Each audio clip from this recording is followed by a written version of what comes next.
오늘 우리에게 주시는 말씀 전도서 12장입니다. 전도서 12장 9절에서 14절까지 말씀입니다. 전도서 12장 9절에서 14절 제대로 한 절씩 나누어서 읽겠습니다.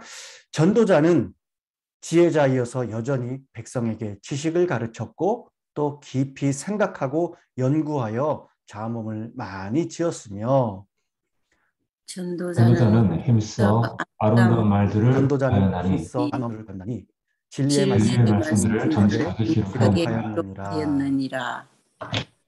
지혜자들의 말씀들은 찌르는 채찍 같고 회중의 스승들의 말씀들은 잘 박힌 목 같으니 다 한 목자가 주신 바이니라. 내 아들아, 또 이것들로부터 경계를 받으라. 많은 책들을 책들을 짓는 짓는 것이 끝이 끝이 없고 없고 많이 공부하는 공부하는 것은 것은 몸을 피곤하게 하느니라. 피곤하게 하느니라. 일의 결국을 다 들었으니 하나님을 경외하고 그 명령들을 지킬지어다. 이것이 모든 사람의 본분이니라. 하나님은 모든 행위와 모든 은밀한 일을 선악간에 심판하시리라. 심판하시리라. 아멘. 아멘. 오늘 우리에게 주시는 말씀입니다. 그래서 전도서로 나누는 무엇이 인생을 행복하게 하는가? 무엇이 인생을 행복하게 마지막 10번째 시간으로 그동안 끝없이 인생의 허물을 논했던 전도자가 이제 마침내 오늘 본문에서 결론을 내리고 있습니다. 그 결론은 무엇입니까? 하나님을 경외하고 하나님의 명령을 지켜라 라는 것입니다. 이 간단한 결론을 내리기 위해서 전도자는 1장에서부터 12장에 걸쳐 많은 말들을 했습니다. 그 중에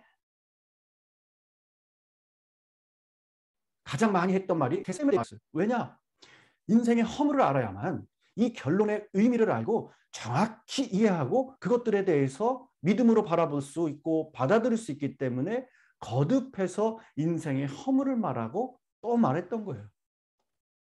오늘 솔로몬의 이 인생의 결론을 살펴보면서 전도자가 주는 지혜의 결론을 2022년 우리 마음 가운데 새기고 그것을 간직하고 또 지켜서 나가기로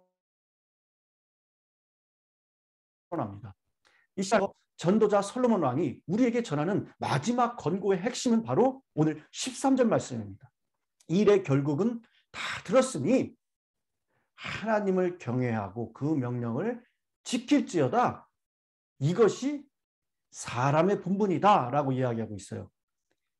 일의 결국을 다 들었다고 말합니다. 일의 결국이라는 것은 바로 정직한 진리의 말씀이에요. 오늘 12장 10절에 전하가 힘써 아름다운 말을 구하였나니 기록한 것은 무엇이라고 얘기합니까? 정직하여 진리의 말씀이다 라고 기록합니다.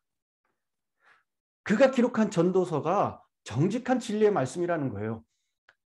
솔로몬이 전도서를 기록한 목적은 아무리 소유하고 누린다 할지라도 하나님을 떠난 삶, 내 삶에 하나님이 없다, 그것은 의미 없는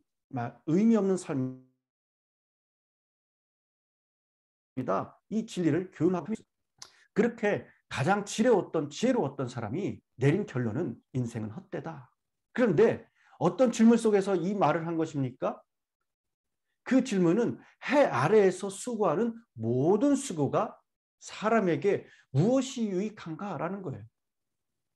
솔로몬은 우리가 그동안 계속해서 살펴보았지만은 이 해답을 얻는 과정 속에서 인생의 모든 분야를 포함시켰습니다.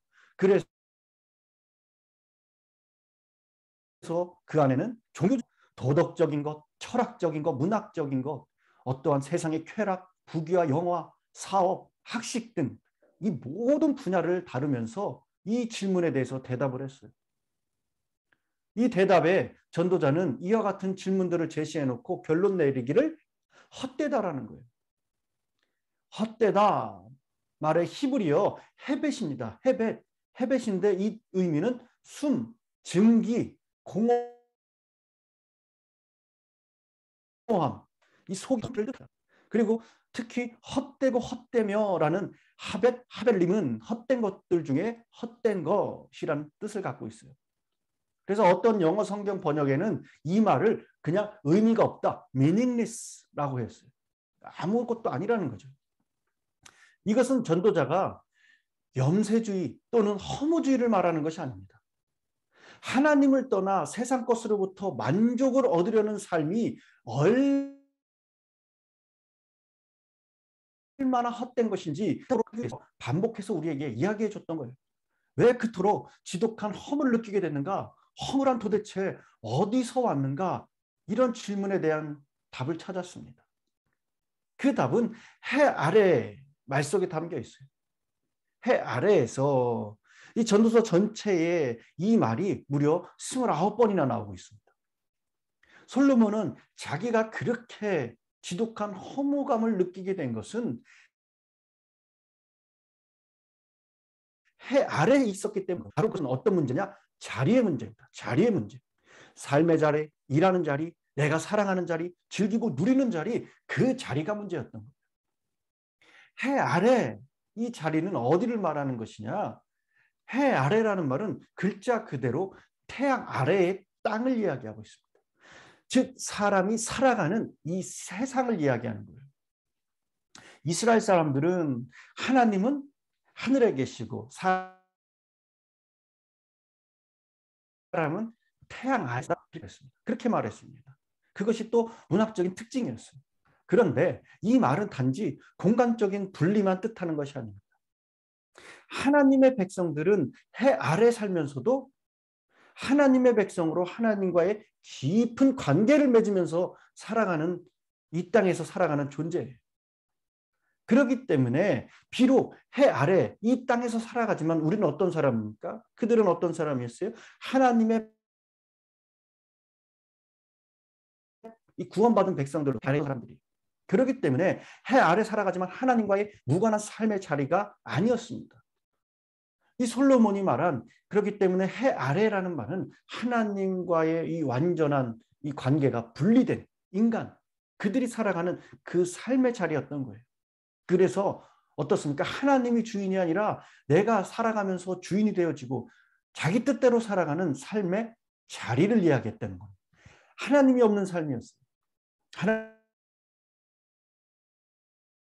하나님을 무시하고 하나님을 소홀하고 하나님을 대적하는 삶의 자리를 말했습니다. 솔로몬은 이 점을 깊이 깨닫게 된 거예요.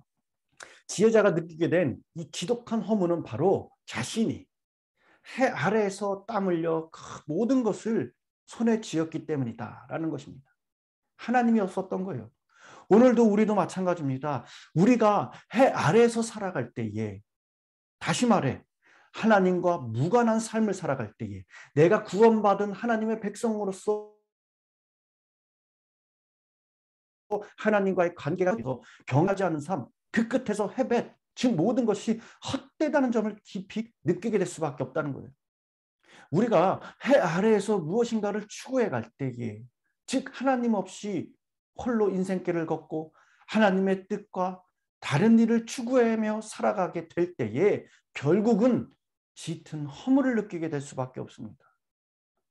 그런데 다행히 솔로몬은 이 지독한 이 허물을 극복할 길을 찾았습니다.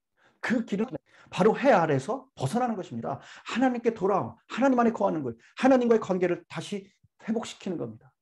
해 아래에서 그렇게 삶을 청산하는 거예요.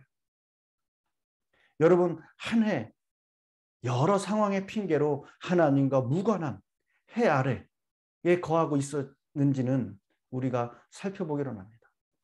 만약 그런 해 아래에서의 삶이 있었다면 새해 우리가 2022년 그 자리를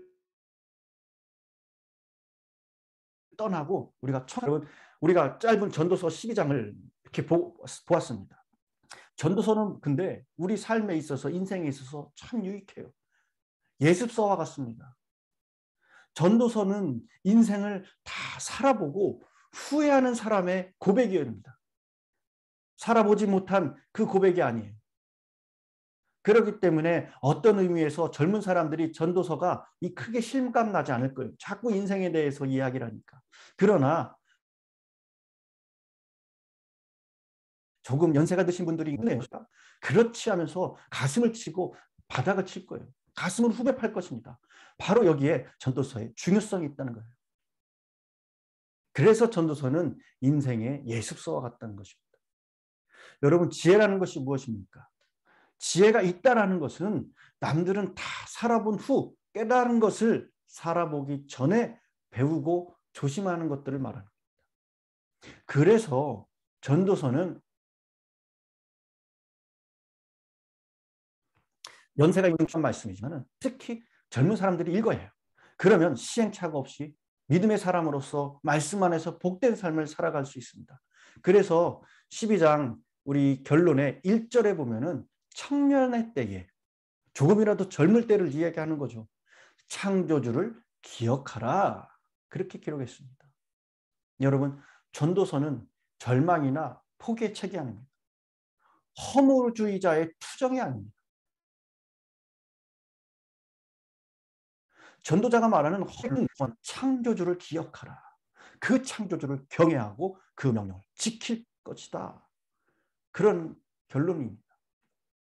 12장 마지막 절에 하나님께서 선악 간에 심판하신다라는 것입니다. 이것이 결론이에요. 그래서 우리 인생을 하나님 앞에서 제대로 살아라. 인생을 하나님 앞에서 똑바로 살아라. 라고 우리에게 교훈해주고 있습니다. 이건 우리 인생의 결론이요. 행복의 결론인 것을 붙드시고 잘 기억하셔서 우리 모두가 우리 인생을 멋지게 살아내시는 지혜로운 그런 그리스도인이 되시기를 간절히 축원합니다. 우리가 그동안 전도서 12장을 나누었습니다. 한 절 한 절 우리가 디테일하게 나누진 못했지만은 우리가 나눈 말씀에 과연 어떻게 반응해야 하는가? 오늘 읽은 11절을 보면은 찌르는 채찍과 같다라고 얘기합니다. 여기서 채찍이라는 것은 목자가 양떼를 바른 길로 인도하는 데 사용한 도구입니다. 그 도구로서 지금 솔로몬 왕은 하나님의 진리의 말씀이 그 역할을 하고 있다 말씀해주고 있어요. 전도서의 말씀을 다 들은 저와 여러분들은 하나님의 말씀으로 말미암아 우리의 마음과 양심에 무엇이 있어야 됩니까? 찔림이 있어야 됩니다. 죄만 마음의 가책과 찔림이 아니에요. 이 전도서의 하나님의 진리의 말씀이 이 악하고 죄 많은 세상을 살아가며 좌로나 우로나 치우치려고 할 때에 우리의 마음과 양심을 주신 그 말씀으로 책찍질하여서 양심의 가책을 느끼게 하므로 다시금 우리는 바른 길로 걸어갈 수 있어야 됩니다. 히브리서 4장 12절에 하나님의 말씀은 살아있고 운동력이 있어 좌우에 이리하여 혼과 영과 및 관절과 골수를 찔러 쪼갠다. 우리를 찔러야 되는 거예요. 이 찔림이 어떻습니까? 사도행전 또 2장에 보면은 이 베드로가 하나님의 말씀을 전파했을 때 그 말씀을 듣고 사람들이 어떻게 되었습니까? 마음에 찔렸다. 그리고 그 찔림을 통해서 회개하여 세례받은 사람들이 3,000명이나 되었다. 이렇게 진리의 하나님의 말씀은 우리의 마음과 양심을 늘 찔러야 됩니다. 그 안에서 새롭게 해야 되는 거예요. 전도서를 묵상하면서 우리의 마음과 양심이 하나님의 말씀으로 인하여서 큰 찔림이 있으셨기를 바랍니다. 그 찔림을 또한 하나님의 진리의 말씀이 우리의 마음에 어떻게 되어야 됩니까? 잘 박힌 못과 같이 되어야 된다. 11절에 그렇게 기록하죠. 잘 박힌 못과 같으니 다 한 목자에 주신 바라. 참 지혜자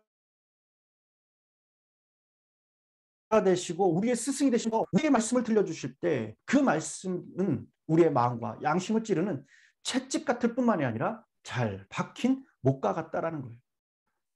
여기서 진리의 말씀이 잘 박힌 못과 같다 무슨 의미입니까? 우리가 못이라는 것은 중요한 물건을 걸기 위해서 이렇게 벽에다가 못을 박게 됩니다.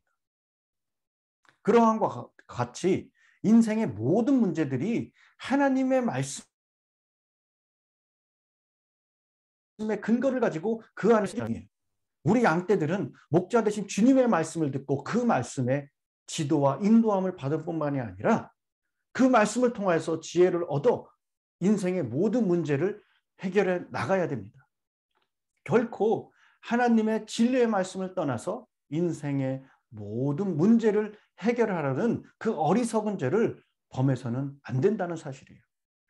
그러기 위해서 하나님의 진리의 말씀이 우리 마음 가운데 찔리고 잘 박힌 못과 같이 되어야 된다는 것입니다. 여러분 생각해 보십시오.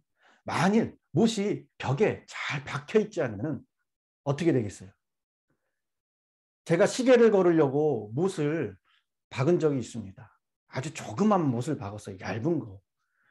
그래서 잘 걸리겠지 해놓고 걸어놨습니다. 그런데 이게 시간이 지나면서 헐거워지는 겁니다. 제대로 된 곳에 박히지가 않았어요. 그러다 보니까 시계가 어느 날 산산조각이 났어요. 이렇게 못이 박혀있지 않으면, 제대로 박혀있지 않으면 물건을, 중요한 것들을 걸어놓을 수가 없습니다.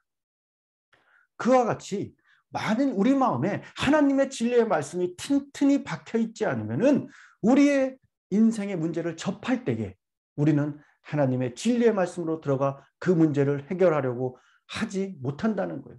그리고 그렇게 할 수도 없을 것입니다. 그러므로 우리는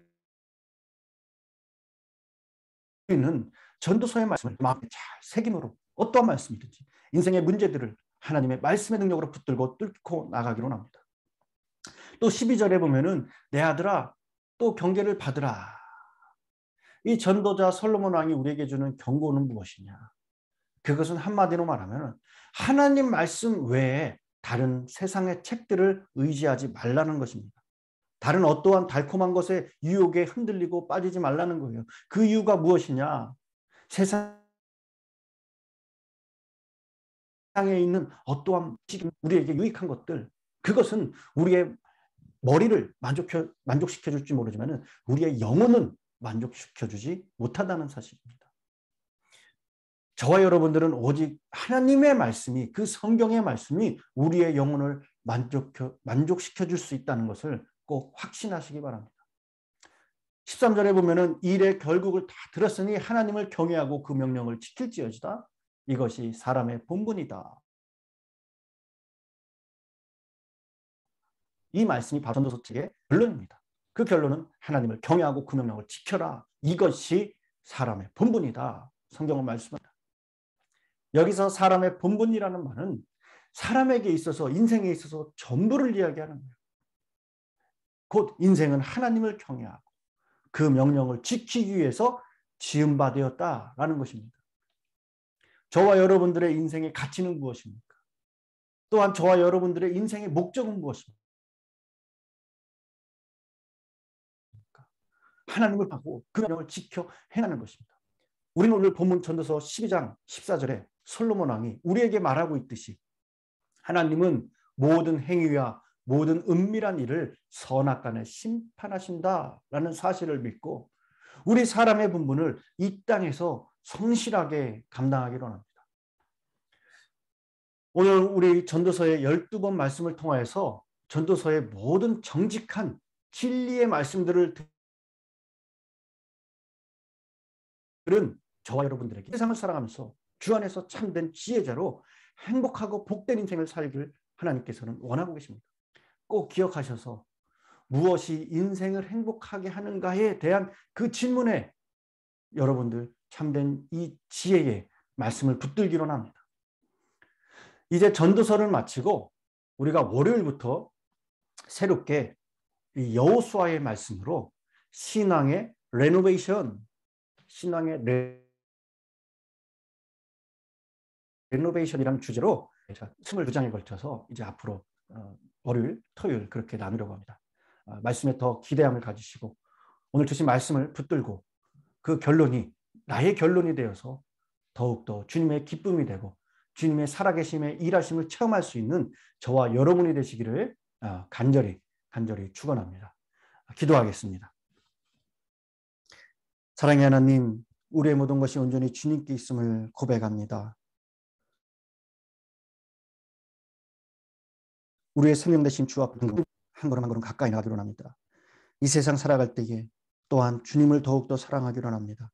세상의 헛된 것에 우리의 몸과 마음이 뺏기지 않게 해주시고 영원한 하늘나라, 영원하신 주님 앞에 우리의 마음과 우리의 입술과 우리의 귀와 우리의 눈이 집중하게 하여 주시고 바라보게 하여 주시옵소서.